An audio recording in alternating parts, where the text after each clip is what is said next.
नमस्कार दोस्तों, स्वागत है आपका लर्न विथ विकास पर।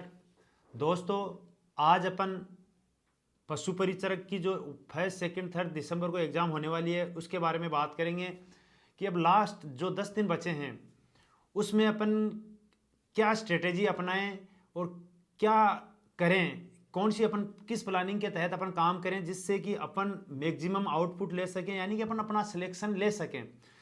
तो दोस्तों, इस पे अपन बात करेंगे। उससे पहले मैं आपको एक बात बताना चाहता हूँ कि लास्ट जो टाइम होता है 10 दिन का, वो सबसे इंपॉर्टेंट होता है किसी भी एग्जाम के पॉइंट ऑफ व्यू से। तो सबसे पहले तो अपन को इस 10 दिन में पैनिक नहीं होना है। दूसरी चीज, अपने को डिप्रेस नहीं होना। बहुत से बच्चे ऐसे होते हैं जो लास्ट के जो टाइम होता है उसमें पैनिक हो जाते हैं, एग्जाम के जो एग्जाम फोबिया होता है उससे को लेके, या अलग अलग तरीके की चीज़ें आती हैं कि मैंने ये पढ़ लिया, उसने कोई आता है उसने वो बोलता है कि मैंने ये पढ़ लिया, तो उस चीज़ों से क्या पैनिक हो जाते हैं। तो इस टाइम पे अपने को बिल्कुल 1% पैनिक नहीं होना है। दूसरी चीज़, इस टाइम पे अपने को अब बहुत से बच्चों का ये सवाल होता है कि सर क्या पढ़ें क्या नहीं पढ़ें। तो लास्ट टाइम जो 10 दिन है उसमें अपने को जो अपने पढ़ रखा है अब तक का, केवल उसी को ही रिवीजन करना है, कोई भी नया टॉपिक नहीं पढ़ना है। क्योंकि आप जब एक नया टॉपिक पढ़ने के चक्कर में आप 10 जो पढ़े हुए टॉपिक है उनका रिवीजन नहीं करोगे और बिना रिवीजन लास्ट में किए हुए आप पेपर में गलतियां कर दोगे।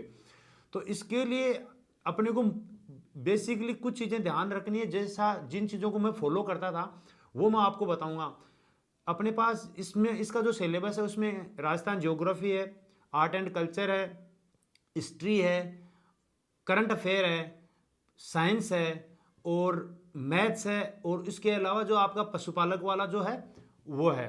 तो इसमें अपने को क्या करना है, जैसे मैथ्स अपन करेंगे, मैथ्स में मोटा मोटी 6-7 टॉपिक है, जैसे रेशियो, प्रपोर्शन है, उसके अलावा अपन जैसे सिंपल इंटरेस्ट है, कंपाउंड इंटरेस्ट है, प्रॉफिट एंड लॉस है। तो अपन को करना क्या है, हर टॉपिक में जितने भी कंसेप्ट बनते हैं उस हर कंसेप्ट से 2 से 3-4 क्वेश्चन अपने को करने हैं।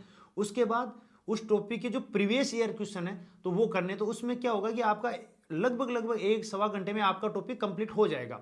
इस तरीके से अपन को, जैसे साइंस है, साइंस में अपने को बेसिकली जो प्रीवियस ईयर के जो क्वेश्चंस हैं, मार्केट में बहुत सी बुक आती हैं, उनमें से कोई भी एक अच्छी बुक ले लो, उसके प्रीवियस ईयर क्वेश्चन अपने को करने। उसके बाद अपने को क्या करना है, जैसे करंट अफेयर है, करंट अफेयर अपने को बहुत से बच्चों का क्वेश्चन होता है सर कितना करंट अफेयर पढ़ें। तो मैं आपको सजेस्ट करूंगा कि लास्ट 8 से 10 महीने का जो करंट है वही RSMS भी पूछती है, तो उस पर अपने को फोकस करना है।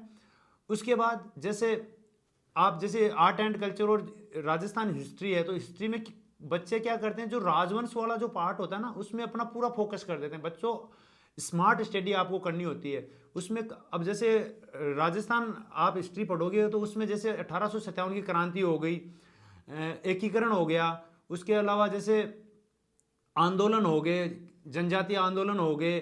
तो इन टॉपिकों से क्या है कि अभी जो पैटर्न है एग्जाम का उसमें क्या है कि 3 से 4 क्वेश्चन हर टॉपिक से पूछे जाते हैं, 2-3 3-4 ऐसे मैक्सिमम। और जो राजवंश का जो बहुत बड़ा सिलेबस है उसमें से आपको मैक्सिमम 2 से 3 क्वेश्चन पूछे जाएंगे। तो अपन को इस तरीके से पढ़ाई करनी है इस टाइम कि अपन पूरे सिलेबस को कवर करें और मैक्सिमम आउटपुट लें। तो अपने को जो टॉपिक का पॉइंट ऑफ व्यू जिसका ज़्यादा वेटेज है उस पर अपने को ज़्यादा फोकस करना है। इसके अलावा जैसे अपन ज्योग्राफी चलेंगे, ज्योग्राफी में भी अपन प्रीवियस ईयर क्वेश्चन लगाएंगे। और मैक्सिमम अब जो 10 दिन बचे हैं उसमें आपको हर दिन एक टेस्ट जरूर देना है। कोई भी किसी भी टेस्ट सीरीज से एक मॉक टेस्ट डेली का लगाना, ताकि अपन जब एग्जाम में जाएं तो अपने को एहसास ही ना हो कि अपन मॉक टेस्ट दे रहे हैं या अपना एग्जाम हो रहा है। वो आपको सबसे ज्यादा बेनिफिट करेगा।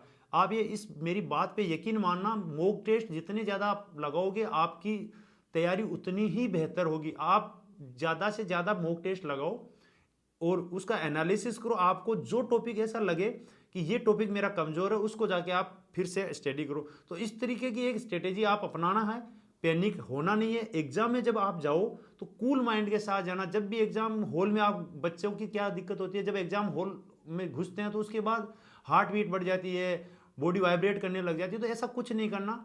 आराम से जो 1 घंटे पहले जाते हैं, रिलैक्स हो, किसी को सोना है सो जाओ जाके, किसी ज़्यादा एग्ज़ाम के बारे में सोचना नहीं। उस एग्ज़ाम हॉल में घुसने के बाद आपको एग्ज़ाम के बारे में कुछ भी नहीं सोचना है कि मुझे क्या कैसा पेपर आएगा, क्या नहीं आएगा, जो आएगा आ जाएगा।